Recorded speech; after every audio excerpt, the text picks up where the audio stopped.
Broadcasting live from atop the Rocky Mountains, the crossroads of the West. You are listening to the Liberty RoundTable Radio Talk Show.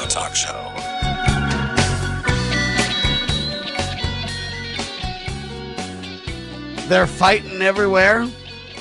Don't know why, but it seems like there's a fight even at the White House. All right. They say it's martial arts, and it's a fight, and it puts the White House in a good position. It was a lot of fun, and, man, it was great. And, you know, I sadly disagree with this, ladies and gentlemen. I know that I'm not allowed to say anything bad about Donald Trump, and I'm not here to talk about Trump as much as I'm here to talk about a message. What is that message? The message, ladies and gentlemen, in my opinion, is this. We need to be very, very careful. Remember what Rome did? They got the gladiators and the fights and the whatever and the, what do you call those things? Anyway, the bottom line is it would be like fight to the death, fight with an animal, fight with a human, whatever it was just fighting and destruction. And what do they call those things, man? Oh, man, it's the gladiators and it's the bulls and the clowns and the anyway, all I'm telling you is whatever all that was back in the day with the Romans, we're starting to kind of go towards that, right? I mean, have you ever seen a fight at the White House like that, or some type of sport that was entertainment, that was violent? I don't believe we ought to have violent entertainment in America. Now, I get that people can create it and do what they want to and stuff like that. Well, you say, Sam, this isn't violent. This has rules. This has guidelines. I understand, but the rules can change. I understand, but what's the next sport? It's boxing, then it's mixed martial arts. The next question is, hey, what if they just add knives or clubs or something beyond your fists and your hands? And many people's hands are even deadly weapons right now. Anyway, there's a big old to-do about it, and I'm concerned, and I just want to give out the warning that, folks, we don't want to go down this road. And sadly, for 250, it's a big celebratory thing by the president and by others, and I'm very concerned. I don't think that it's wise. And I'm not here to attack Trump. I'm not here to attack anybody. I'm here to talk about principles, and I'm here to suggest that what the road we're going down in America is entertainment. In fact, they're talking about a universal basic income because of AI, nobody will have jobs. You might as well just get your free check and hang out and just be entertained. That's a bad precedent in and of itself. With AI, we should be finding out, how do we maximize our time? How do we reclaim a lot of our time for family, for loved ones, for philanthropy? If you get that much time back and you only have to work a 30-hour work week, for example, and you can get 50 hours out of an employee because of AI, or 60 hours out of an employee because of AI, but he only has to work 30 hours, then the employee gains 10 hours back, 25% of their time back. They can spend time, cleaning up their communities. They can spend time volunteering for the youth, getting involved in programs and things to keep our youth off the streets and doing productive things. I mean, there's so much good that could be had with this idea. But no, we're going to spiral down and go to fights. Anyway, I'll talk about it more tomorrow in video, because there's a video of a guy that won the fight and what he had to say. He basically says, Michelle Obama's a man. I've heard of this stuff before. We don't have any evidence or any proof. But then what happened again, now with free speech discussions come up because he said that, but now it's been wiped from the main YouTube video channel where he doesn't say that anymore, but yet in other news sources it says it. He did say it, but it was clean, edited out. Can he not say that there? Well, yeah, you can say that, but just not at the White House and not at this event, Sam. Okay, but wow, now free speech is in question. We're a violent nation and free speech is being hammered. I don't know. I'm just very, very, very concerned about that. We'll dig into that more this week. Also, the big murder that took place, this Anthony guy, 35 years in prison. Many people are saying, hey, he had every right. This white guy or this whoever guy, this other guy shouldn't be able to act the way he did or who knows what. I don't know. All I'm telling you is that, look, no one should go to violence. No one should be dead. We shouldn't have blood sport at all in our society. We should be a society that looks towards God Almighty and Jesus Christ. My humble opinion, to which I'm entitled. But am I allowed to have that opinion? Or is it now the always Trumpers will say, Sam, you're out, buddy? or the never Trumpers will say, Sam, how dare you? Or whatever the case may be, in whatever story I take up. Can I have my own opinion? By the way, we're going to be going to an incredible event called Braver Angels coming up at the end of the month. It's a live event. It's in Philadelphia. We're going to be there live with our booth. And Braver Angels is an impressive organization. Tomorrow we'll even man, I might have to push off that video till Wednesday for some of this. Anyway, tomorrow we have some Braver Angels guests coming on that'll be talking about more about Braver Angels and how it was founded and what it's all about. And it's just a tremendous group, braverangels.org, that tries to get people together to focus on how we can agree, not disagree, how we can set aside even our disagreements, but still be friends and still be kind and still be dignified and decent and respectful. And see, I hope I'm respectful when I say that I don't think we ought to have fighting in our nation's capital, fighting at the White House, blood sport as our, entertainment. And I hope I'm allowed to say that I don't think anybody should be murdered for any reason. A lot of people are making excuses for the murder, saying it was justified and this and that, and here's why. I don't think so. Now, should people be kind and gentle and civil? And absolutely. But even if they're not, that's not a reason somebody should be dead, right? We got to be very careful here, folks. We're on the edge, in my opinion, on the precipice. If we're not very careful, we'll cross the Rubicon and we won't be able to go back. We'll become a violent nation like Rome used to be. And I pray that doesn't happen. Anyway, I'll be going to Braver Angels and working with them. I'm going to get more involved in what they're doing. I think they're a tremendous group. For the first 30 years of my broadcasting, I stayed out of most organizations. I just highlighted them, promoted them on the round table, and I kind of kept my distance, saying, I've got to be a talk show host that doesn't really have these allegiances that. But the more I become involved in what good people are doing, the more I can't withhold my support. Braver Angels is doing a tremendous job. Liberty United is doing a tremendous job. The John Birch Society is doing a tremendous job. Richard Mack's organization, the Constitutional Sheriffs and Peace Officers Association, CSPOA.org, doing a phenomenal job. And I'm starting to find myself saying, you know what? I need to work with these people closer. I need to help them promote what they're doing, because they're doing some really, really good stuff. Anyway, I digress. There's a lot of news to cover today, but I really wanted to highlight some of that stuff because I've been gone for a week. I haven't been able to comment on a lot of it. This murder, in my opinion, was senseless. It should have never, ever happened. No one, no matter how provoked, unless it's complete self-defense. Now, I know they're claiming it was self-defense, but I don't think so. He was asked to leave that tent multiple times. He could have de-escalated. Somebody somewhere could have de-escalated on that thing for sure. Where was security that could have protected these people in the first? All I'm saying is, what's happening when we talk about this? What about security? How did this guy even get in there with a knife to stab somebody? I mean, there's so many questions. Then we had a shooting that took place. What's up with that? See, we're just becoming a violent nation, and it's getting worse, not better. We're even having now blood sport at the White House. I'm very concerned, folks. All right, by the way, you know what Roku is, right? It's one of my favorite TV services.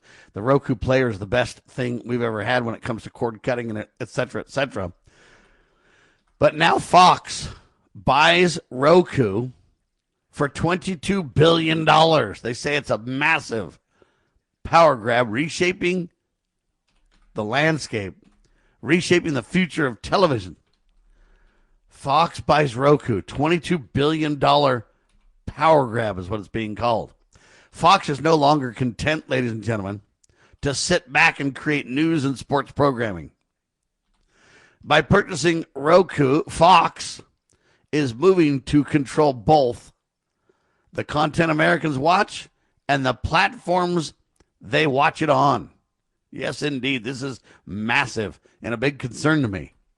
The deal combines Fox News, Fox Sports, I guess it's called Fox One, with Roku's presence in more than 100 million streaming households, creating what the company says will become the nation's third largest television player by viewership. The third largest with Fox and Roku. That is huge, people. The move signals a dramatic shift in the media landscape, folks. You see, traditional broadcasters now are racing to become streaming gatekeepers. Wow. As cable subscriptions continue to decline. So they realize that their gatekeeping days are over. And now this is a massive power grab to try to reassert themselves as the gatekeeping dominance in the media. It's disaster. Fox gains direct access to viewer data, advertising technology, and a, quote, dominant smart TV operating system, reducing its dependence on cable distributors and third-party platforms, folks, because it'll be able to go direct. Roku's expected to remain an open platform, they say. But the acquisition raises serious questions. We'll talk about it more in seconds. I am Sam Bushman. This is the one and only Liberty Roundtable Live. Introducing PrepStartsNow.com, your ultimate guide to readiness and peace of mind. We offer practical preparedness tools, training, and education to take your family's household readiness to the next level. Browse the prep shop for essential products, check out our planning guides, and stay informed with our prep blog. Visit PrepStartsNow.com and subscribe to our emails for exclusive offers, new products, and future events. Remember, preparedness begins with PrepStartsNow.com. Attention collectors and savvy investors. We are excited to announce a momentous evolution in our journey. Introducing Free Water Coin Company, formerly known as Rust Coin and Gift. This rebranding takes us back to the very roots of where it all began. Free Water, Oregon. It's a tribute to the legacy of Al Rust and a celebration of 3 generations of dedication to excellence in the world of coins and precious gifts. Al, Brian, and Jake Rust standing strong through 64 years of service. Discover a world of exceptional service at Free Water Coin Company, your premier destination for genuine, honest money and precious gifts. Under Brian's expert guidance, Free Water Coin Company, building on the legacy of Rust Coin and Gift, continues its tradition of trust and excellence. Visit us at our Provo, Utah location. Explore our treasures online at freewatercoinco.com or call us at 801-377-1574. Free Water Coin Company, where your future is built one honest coin at a time.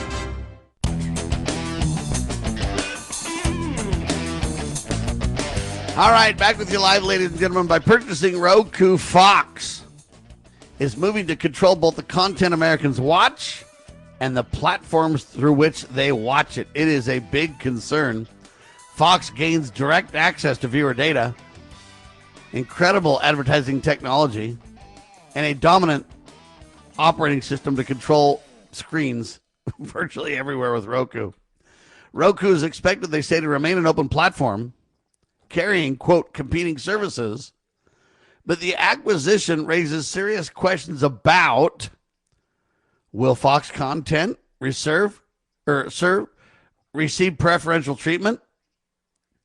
Yeah, how much will Fox wield over programming and distribution and details? How open of a platform will it really be?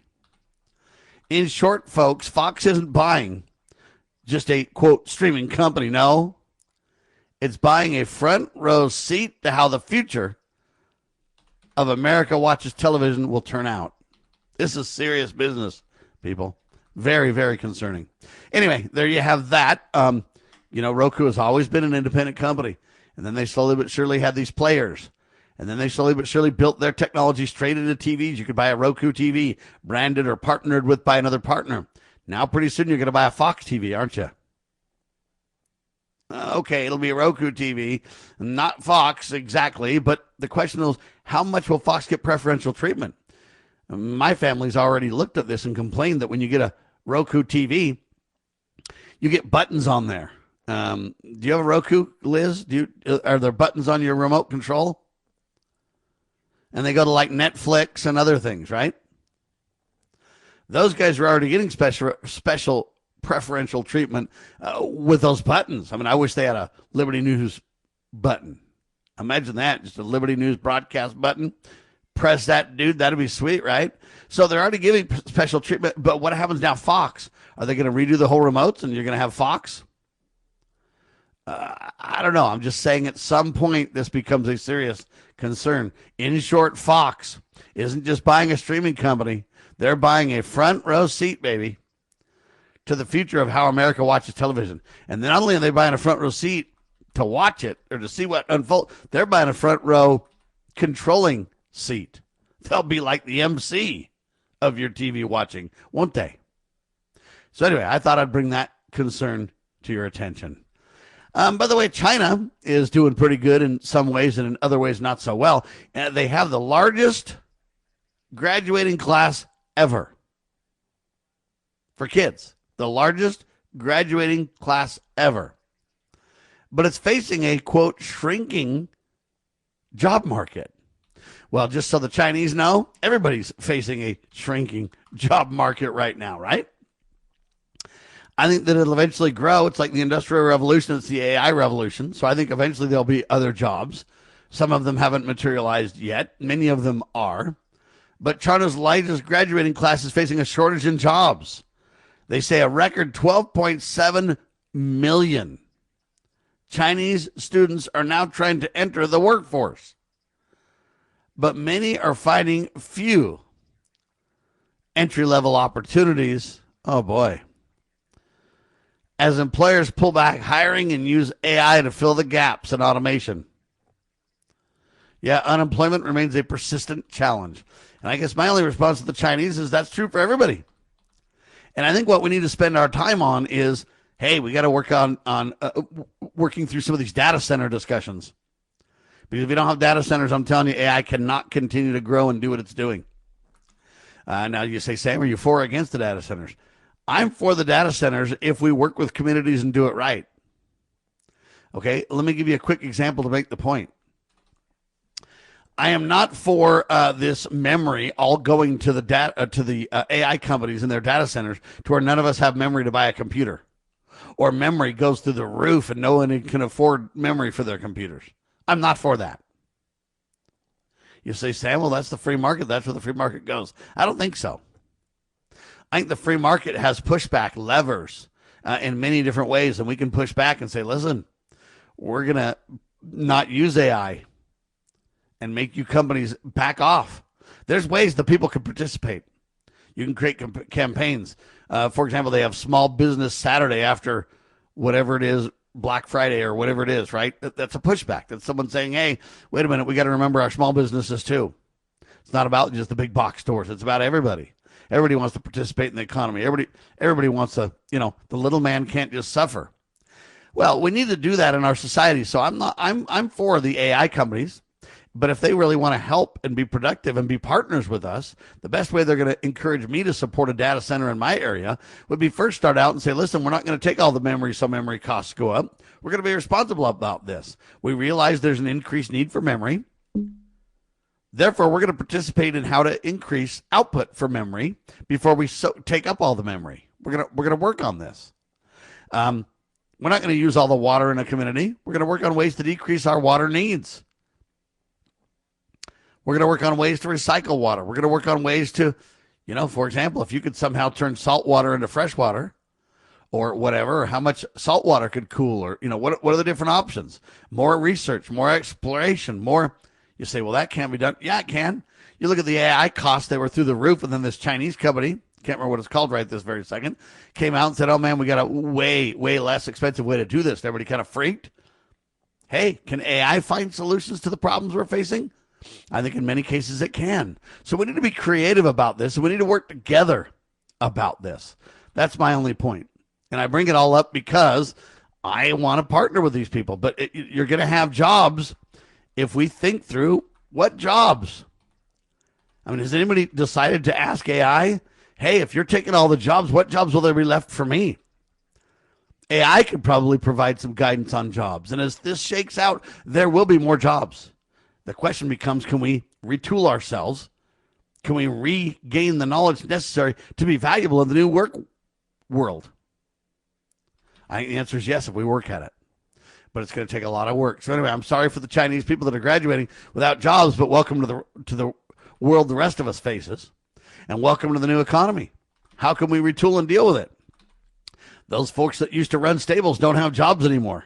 I know there's horse stables for the rich, but it's a narrow scope compared to the way it used to be when everybody had a horse, right? But those folks that are valets at the car places underground when you park your car, they're doing fine, ain't they? Well, that was a job that never existed. That was a swap out, if you will, right? Well, the same thing's going to be true here. We just haven't learned what the swap out stuff is yet. We've got to slow down and figure out a lot of these things. All right, this is a very interesting tidbit. In Delhi, or Delhi, is that how you say it? Anyway, the streets are now becoming furnaces as service temperatures soar beyond official heat. What do I mean by official heat? Well, Delhi's, or Delhi's, however you say it, official temperature reached 43.5 degrees. That's Celsius. Thermal cameras revealed that roads and sidewalks were baking at temperatures exceeding 60 plus Celsius, highlighting growing dangers of what they call urban heat during India's intense summers. So think about that. I mean, it's like 110 degrees our heat, but yet the sidewalks and streets and surfaces in the cities are going to 140 degrees. Anyway, that's a very big concern. And I think as we see, again, these cities and we crank up more power, more cities, more concrete, more metal, less natural earth stuff, it's going to get worse, worse, worse, worse. What's the answer? To find ways to decrease this. And it isn't, pumping weird stuff into the atmosphere and manipulating our environment so much as it is finding ways to cool what we're doing.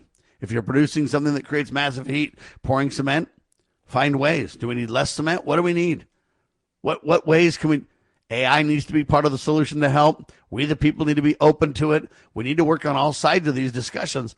We need to care for the earth God gave us, folks. I'm not an environmentalist wacko, but I will say that, hey, God gave us the earth, and it's important that we take care of it. I will say that. Trump says that the U.S. and Iran have reached a peace agreement.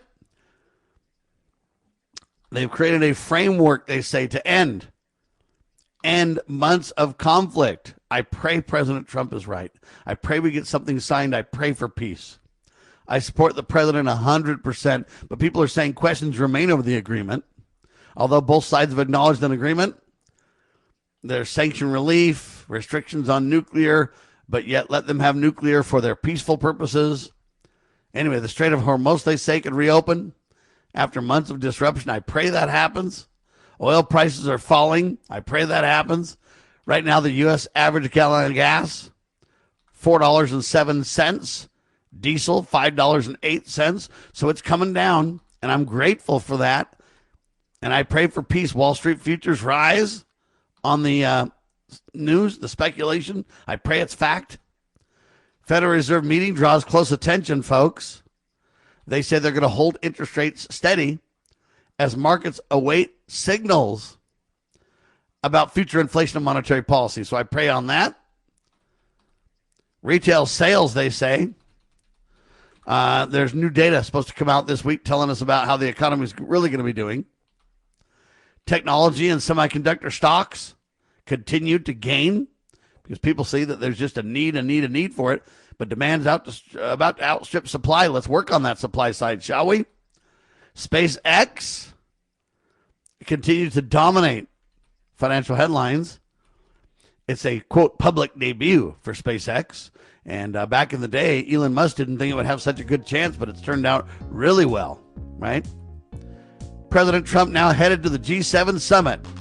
International leaders are expected to deal with trade, security, the implication of the Iran framework, all of that. And I pray they're successful. I just pray for peace. I pray for trade around the world. And I pray that we, the people, can pursue God, family, and country and be left alone. Lower taxes, the whole bit. By the way, they're working on AI taxes. Beware. All right, I'm Sam Bushman. Thanks for being alongside for the ride. We're everywhere. Radio, LibertyNewsRadio.com, LibertyRoundTable.com. We're on YouTube, Rumble, X. We're everywhere. True Social. Just look up Liberty News Radio and Liberty Roundtable. God save the Republic of the United States of America.